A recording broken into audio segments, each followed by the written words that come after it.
everyone, welcome back to my vlog.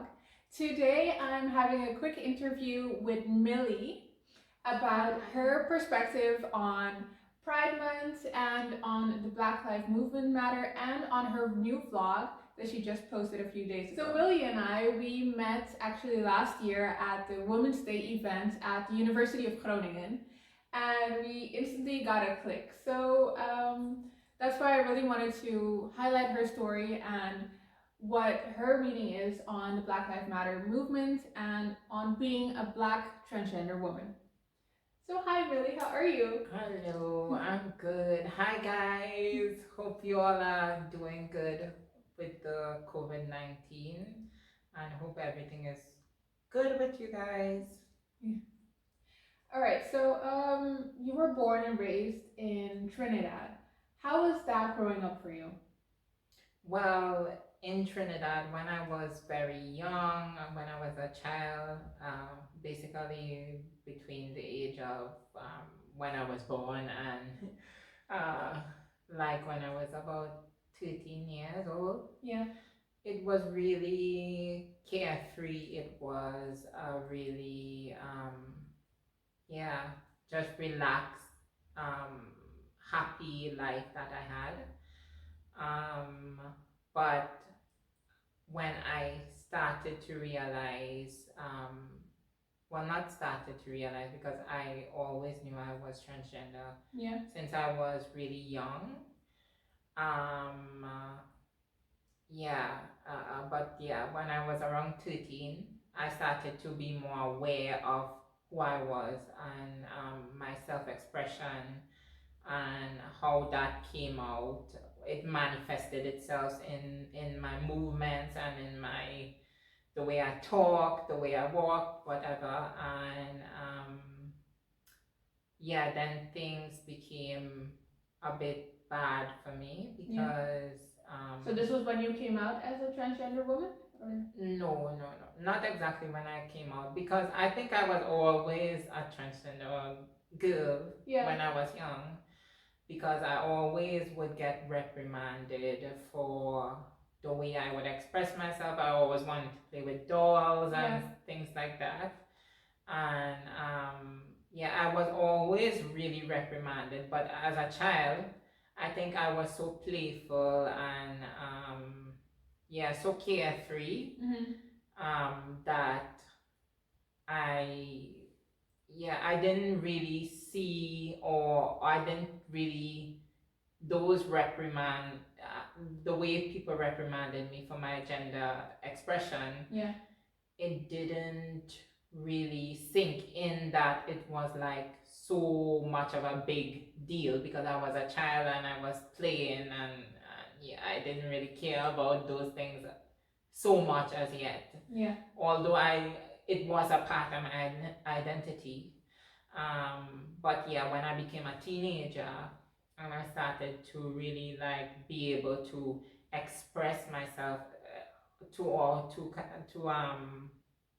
express that identity is when I started to run into problems because people think that I should be one certain way and I was something totally opposite, you know. And so yeah, I started to get treated not so nice by people, and even in some cases later on in my life, I was also met with violence and yeah.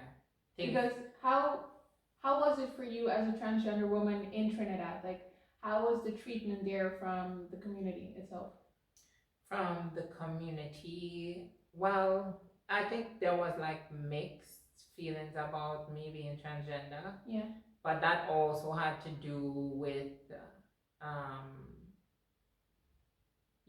because my gender expression was quite normative also because I think a lot of people accept me for being transgender because I could embody somebody who looks female and is not ambiguous or something like that. And yeah, I think because of that, some people reacted quite okay to me because they still felt kind of like comfortable with, in the sense that I fit into this mold of being a woman. Yeah. But some people still didn't accept it because, yeah, they just also were very religious, or just thought that their religious doctrine said, okay, this is wrong. Yeah. And so, yeah, I came under a lot of fire for that. Okay. And also, especially with my family, because I have a very religious family. And yeah, they see me, who I am, as being wrong. But yeah, I'm glad that I moved on from my yeah, past situation, but I still love where I come from. Yeah. Of course, yeah. Because at the moment you're currently living in the Netherlands, how has that transition been? So how is the treatment different, for example, from the Caribbean islands to living here in Europe? Well, in the Caribbean, we yeah, was accustomed to only being around people who were black. Yeah. And so it was quite different to be around people who were white and also had a different culture. But not only that, but because yeah, the Caribbean and Europe has a very precarious relationship, you know, a very weird relationship because of colonization. Exactly. And so from Trinidad, I became, well, in Trinidad, I was more concerned with me being transgender. And then when I came here, it was more that I was different, that my race was different. And so race became an issue. Not only that, but I also faced racism here, you know, in different ways. So yeah, my race became a bigger issue than my transgenderism. Okay. Yeah. And when you look now at the current events that's happening all over the world, especially in the US, how do you feel about the Black Lives Movement that's going on right now? Well, I mean, I think this is a really, really good thing that's happening. Yeah. There's a lot of movement. There's a lot of what's the word I'm looking for? Activism? I know, I was gonna say that there's a lot of momentum, sorry, is what I was looking for. There's a lot of momentum now, and there's a chance to yeah, I think make some progression, especially with Black people's lives. And so yeah, I really am in support. I'm really after it. But I think there also needs to be a look at yeah, the diversity within the Black community, because yeah, where I grew up, and I think it's a general kind of, but yeah, I could only speak in my experience. In my experience, LGBTQI people were generally excluded from Black spaces because I feel like in Black spaces, it's generally seen, LGBT people are seen as an abomination. So we are not welcome into the space really as LGBT people, but people forget that we are Black too. You know? So. Because that is what I saw in your latest vlog, that you really spoke about more inclusion of the LGBTQ community in the Black community, but also you spoke about an attack that happened to a transgender woman in the US where about 20 to 30 people attacked her. How do you feel about that this is currently still happening in our day and age? Well, yeah, it's really, really sad to know that people they can't respect the humanity of other people.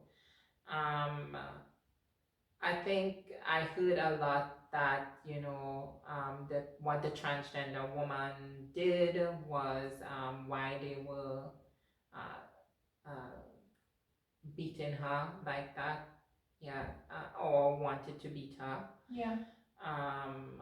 But from the video and how they were calling or misgendering her, which in my opinion is psychological violence towards somebody. You could tell it wasn't only because of what she did that they wanted to beat her. It was also, there was this negativity towards her transgenderism, transgenderness. And I think, it's really sad to know that people still use diversity or different, well, not diversity, I mean like people being different to persecute them or to oppress them or to even fatally kill them, like that's just insane. Because if you really are a person who's thinking clear-headed, or you're a level-headed person, I don't think you would think that somebody being different from you would would make it how